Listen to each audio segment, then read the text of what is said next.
Can everyone hear me this morning? Okay, great. Thanks for spending some of your Saturday morning with us. We hope that, actually I know this is going to be a great conversation between all of us. We thought that we would introduce ourselves. Number one, because it's boring when someone reads a bio.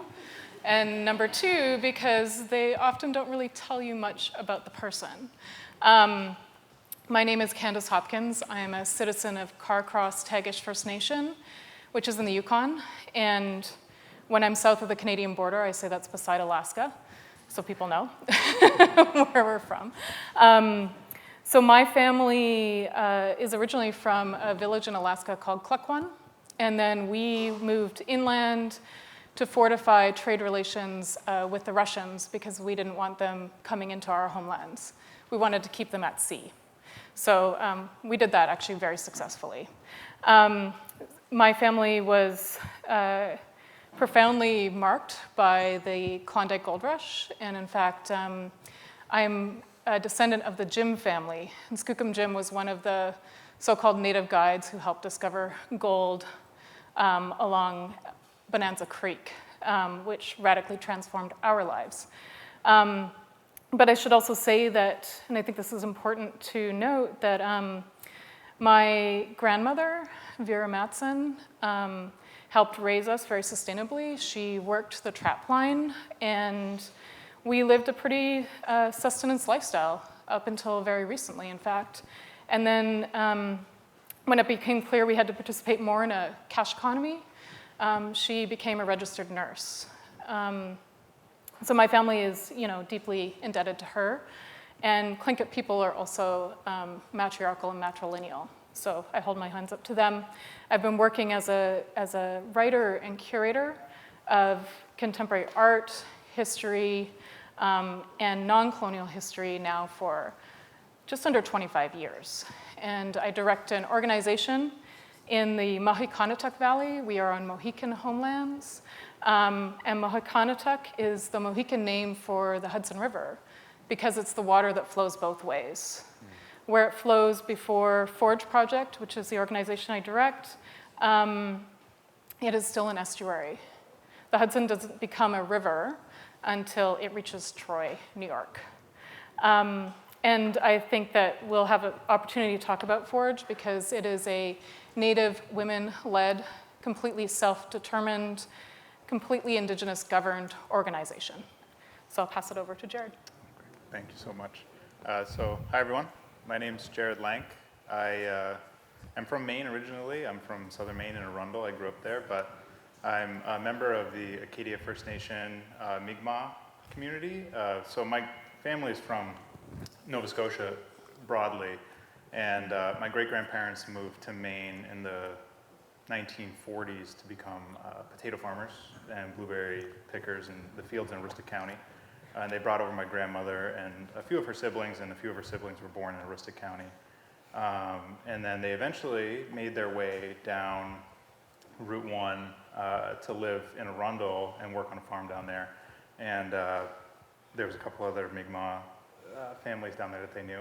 And that's inevitably where I was born, right down the road in Biddeford.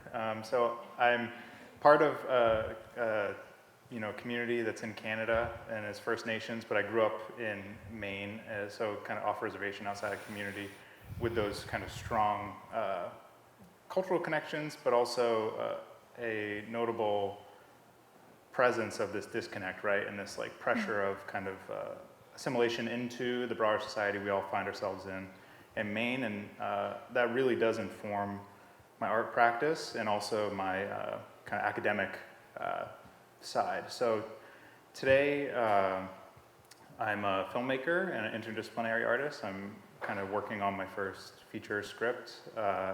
I made a short film in 2022 that got into the Sundance Shorts program this year, which was a really big deal for me.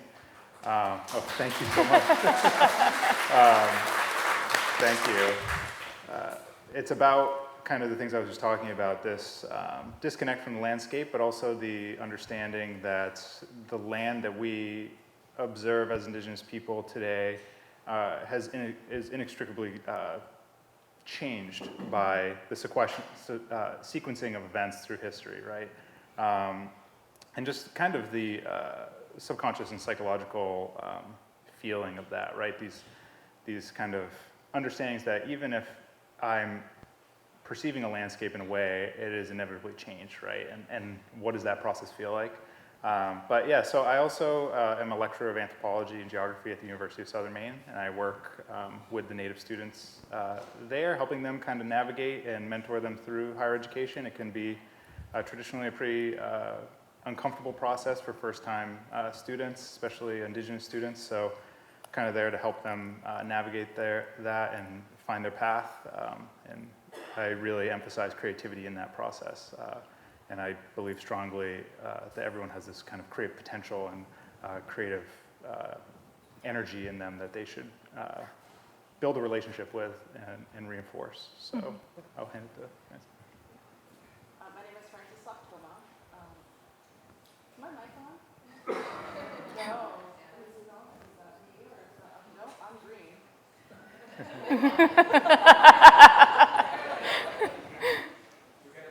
You good? You can hear me now? Yeah, we're all set? Okay. If I project? No. Okay, we're gonna wait. I was ready to go. You had me geared and ready. Now we hear you, I think. I think you're... Perfect. Okay. All right. So my name is Soctomah. I'm a citizen of the Passamaquoddy tribe at Madocmigoog, which is one of 3 Passamaquoddy communities that are still here today. 2 of our communities are located on the U.S. side of the settler colonial border here in Maine, and the other one is located in Canada. And so I grew up in Madocmigoog, known in English as Indian Township, born and raised into a family of people who have been upholding our cultural traditions for more generations than we can count. I come from a really long history of artistry in our communities. So my parents are Elizabeth Neptune and Donald Soctomah. And on my father's side, my grandparents are Gertrude Soctomah and David Soctomah. And then my grandparents on my mother's side, on Liz's side, are Big Boy Neptune and Molly Jeanette Parker, if any of you remember my grandmother. And so I grew up being surrounded by our languages and by our traditional physical expressions of our art and who we are as Passamaquoddy and very broadly Wabanaki people. I started learning basket making from my grandmother when I was really little, but I think kind of one of the first times that I remember sitting around and making with her was probably at a community workshop run by the Maine Indian Basket Makers Alliance in our communities, and I was probably about 7 when we kind of first started that, before I started independently pursuing basket making with her. But got the opportunity to learn from a bunch of different elders in those community workshop settings. And I think it's really that sense of community, that sense of everybody having a job when it comes to upholding our cultural traditions, that's really stuck with me. 'Cause in those workshops, you weren't just, going to one person to learn. You were going and you were watching the ash pounder pound all of the ash, and you were watching the person who was splitting all the ash, learning how to split it, and you were watching the people gauge it. You were watching, we had dedicated sweetgrass braiders, or that's what they did for their whole life. My grandmother's favorite braider was her cousin Charlotte, and she would tell stories about, I could give Charlotte a call, and I could say, I need 100 yards of sweetgrass ready for me this week, braided, that I need for a basket. And she said it would be done the next day. So those experiences have really, I think, sort of formed my trajectory into what I do now. So I'm a practicing artist. I identify a little bit more broadly just as a Passamaquoddy artist, just because I found that I don't like sticking to one medium like other people in our communities do. And I also work in the cultural nonprofit sector, making sure that our communities have access to our traditional art forms, through whether that's through apprenticeship programs or through me teaching classes, or through hosting community workshops that are led by other artists in our communities. Mm-hmm. I think that's enough for now. Yeah. Yeah. Thanks, Frances.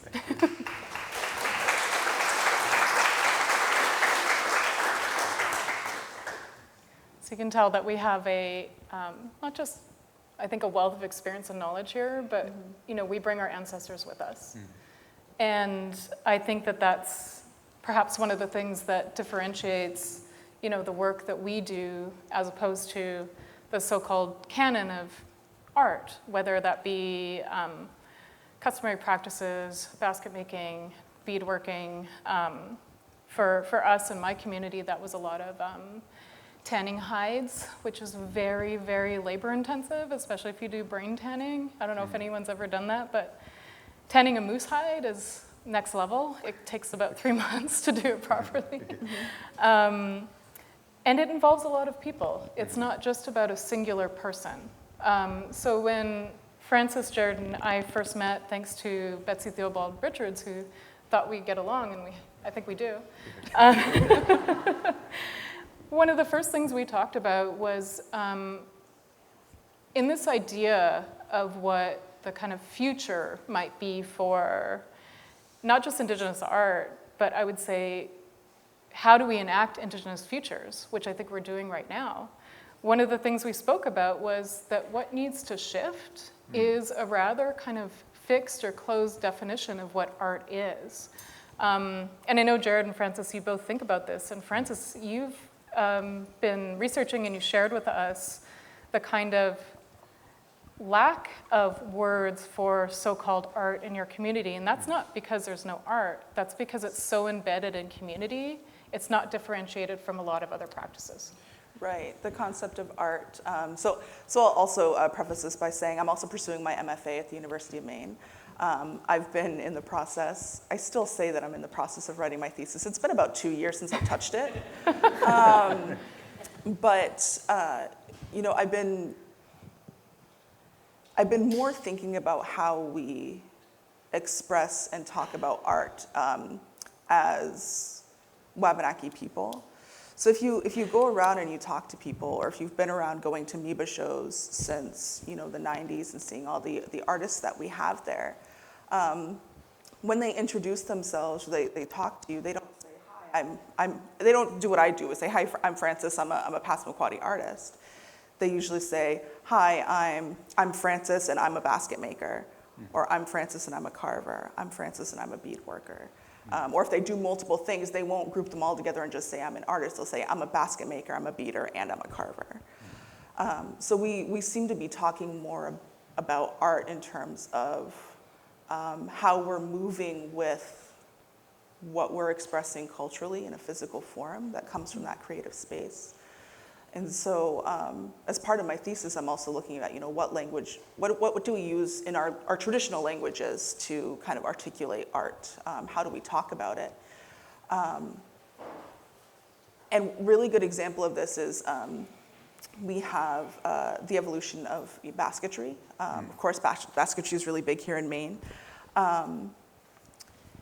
And so we have what people will call utility baskets. I'm a utility basket maker. But then you have other people that say, well, I'm a fancy basket maker. My baskets aren't made to be used. And when you talk about something that, at least in Passamaquoddy, from my conversations with elders so far, we attach the word amalhigug to it, which is a noun that says that's a fancy thing. It's not, that's art. That's something has been done extra to make it stand out. And so you'll see that also with like a canoe that's really broadly, really elaborately decorated. You'll get that amalhi before the word canoe. if you're talking about a fancy basket, it ends up being a malhi busnud. So we're not talking about it in terms of, like, this is art. It's you really put something extra into that piece. Look at it, wow, kind of expression. Yeah. And I think that was resonating, Jared, with you and your work as well, in kind of, not just in filmmaking, but I think in the mentorship processes that you bring into the work that you do as well. Yeah, there's a few really interesting points about, I think two things. One is that the languages, Indigenous languages in general are so interconnected with, I would say even culture in general. The people are so interconnected with the land, right? The language is very much a reflection of the land, and the arts that we see, at festivals like this, and the practices of Indigenous artists are a reflection of that deep relationship and coexistence with place. And I think it's really interesting that we see, maybe this no direct term for art because it's not being removed from the person or the place, right? There's a deep interconnection there where it serves the ultimate utility of coexistence with the people, right? Mm-hmm. And when I think about art practice, I think ultimately, even in my own mind is the sentiment that Francis is sharing about saying, I'm a basket maker, or I'm a weaver, or what have you, is like, I see it as this kind of, I always think about being a creative, and I think everyone is creative, and I think that creativity, I thought it had feedback, sorry, someone's phone. I think that creativity ultimately is this process, this unique human thing that we all share, where we are able to take these things that we imagine, right, in the internal, and bring them into the real world. We're birthing that into creation, into this place, and sharing that with other people. And I think that is a uniquely powerful process that we all are capable of doing. And I think when it comes to mentorship and encouraging people to pursue their own creative interests, you really need to encourage that unique creative essence that each person has, so that they are able to build a relationship with themselves in that way, and also, find ways to move forward in the world and help others move forward in the world in this deeply reciprocal way, where it inspires others to kind of follow on this kind of creative journey of bringing things into place. So I could go on about that all day, but I think that at the end of the day, I think that the lack of a term art hints at something deeper, at this shared human experience we all have, which is that creativity is innately a human thing, and that it's a way that we experience the world and build the world. So when we're like this conversation today about the future, we build the future through our thoughts and imagination, right? Future is nothing but an abstraction of our thoughts that we bring into the real world. So when you think about those things through mentorship, you realize how important it is to center things like art, even if that's not what we are going to term it, in that process of shaping the future together, right? So I think it's really important. Yeah, and I think that that's something shared. I wanted to tell a short story about a transformation that happened in my community in Carcross quite a number of years ago, and it was community-wide, but it was led in part by our then Chief Mark Wedge and my brother Justin Furby. And Carcross originally had, the village center we had our traditional houses, which are, the fronts of them are painted in a way that's absolutely extraordinary. But the houses themselves they're owned by clans, not by specific families. So they're a kind of common. Yeah. And when Mark and Justin and other elders in the community, particularly women, were thinking about how we wanted to shape our future, what we did was the village center is now technically a commons. It's called Carcross Commons because we are a potlatch people.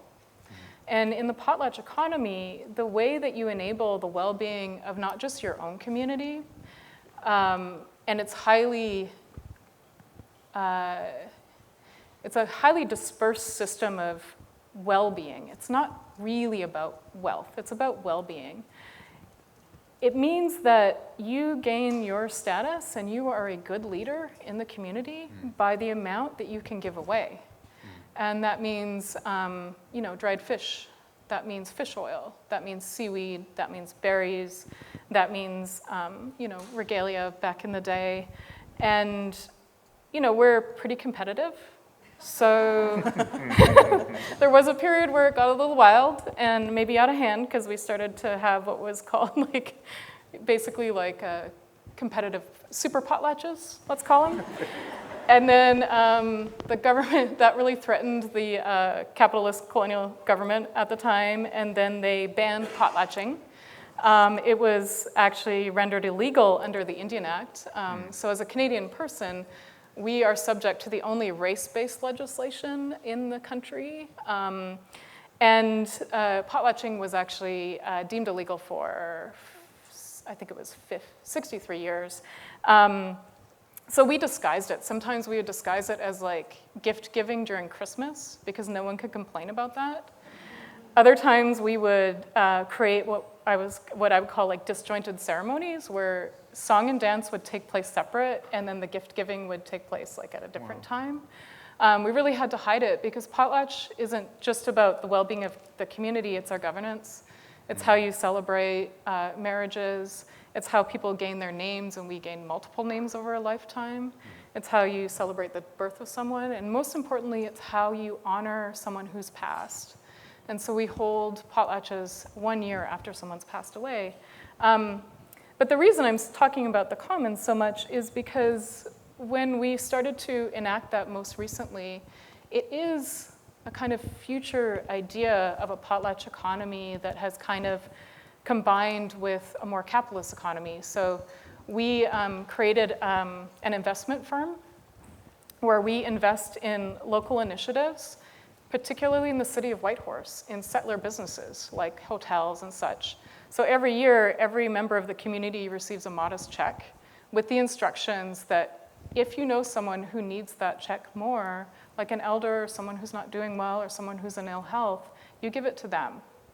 And then the other thing that we did is we now have a clan-based system of governance again. But the first move that they did, even before we built the commons, was we have an artist permanently on payroll, and that's Keith Wolfsmarch. And his role is to simply teach people who want to learn. Yeah.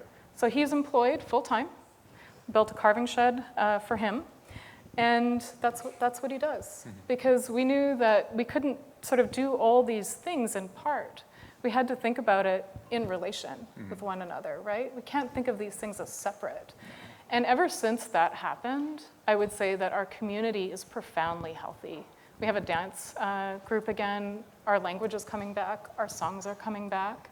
So yeah, we can't do these things in part. Yeah. So he's living the dream. Oh yeah. It's not without its problems. We're a small village, so we like to, create little fights and stuff. But Jared, I know, you're a filmmaker, and Francis, you shared more about how you came to your practice, but I'm wondering how you came to yours. Yeah, I can talk to that a little bit. So it's been a winding path to filmmaking, but I've always kind of been interested in it. I think I could confidently say that I've always been interested in the visual arts, but I was really interested kind of when I started going into like my early adulthood, like into my early 20s. I got a film camera when my wife and I met, and she was a photo major at a college at the time, and I had this film camera, and I was like, I really want to learn the process of photography. And I got into still photography through my wife, really.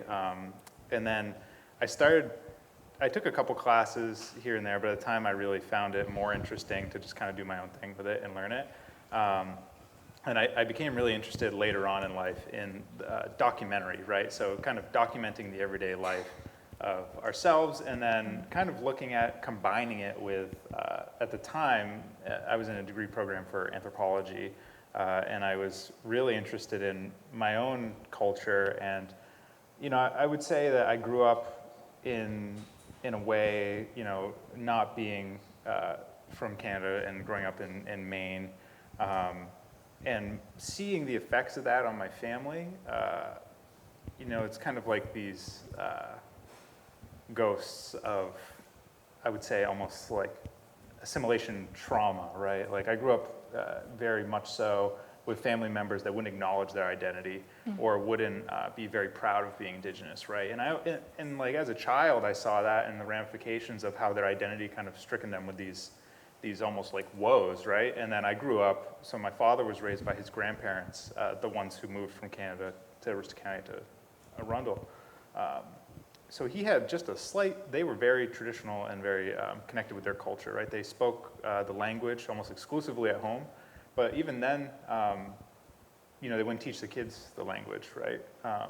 And it's one of those things where I grew up connected with my dad, and I had that just a little bit closer connection with, you know, my family and my community, my culture. And as I got into photography, I really found this point where I thought this is an important part of this conversation and this story that's being told of people coming here in pursuit of a better life for their family, similar to what you're talking about. You know, looking for this survival.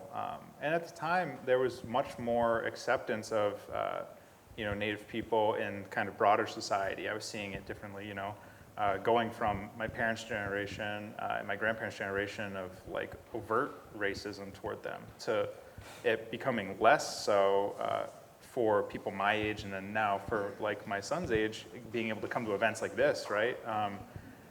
There's an important conversation and story that's going on there about cultural continuity outside of these communities that have strong connections and the ability to create things like what Candice was talking about.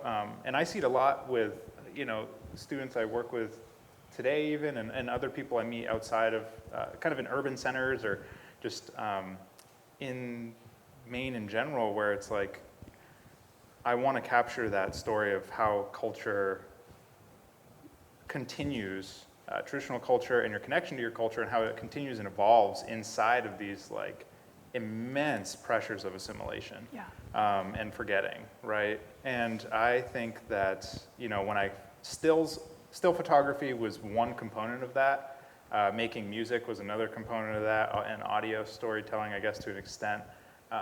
And then there's a whole side of just looking at like bookmaking and things like that. And I realized that cinema and storytelling as it pertains to, in the context of cinema, really was the ultimate, for me anyway, the ultimate kind of embodiment of all these little niche interests I had.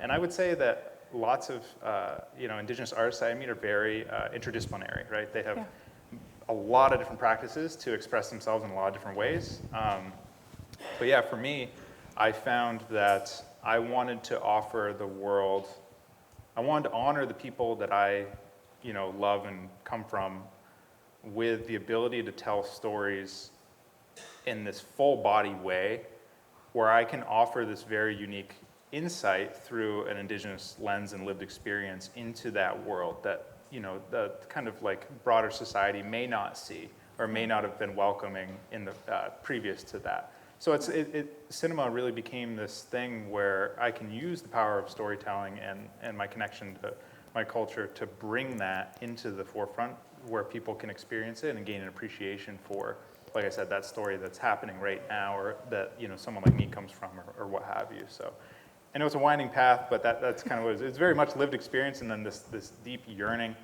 to express myself and this story creatively. And I think that a lot of creative people can connect with this idea that when you have this creative energy in you, when you have this want to create, you're not satisfied with just thinking about it. It has to become externalized into the world. Like, you have to create it.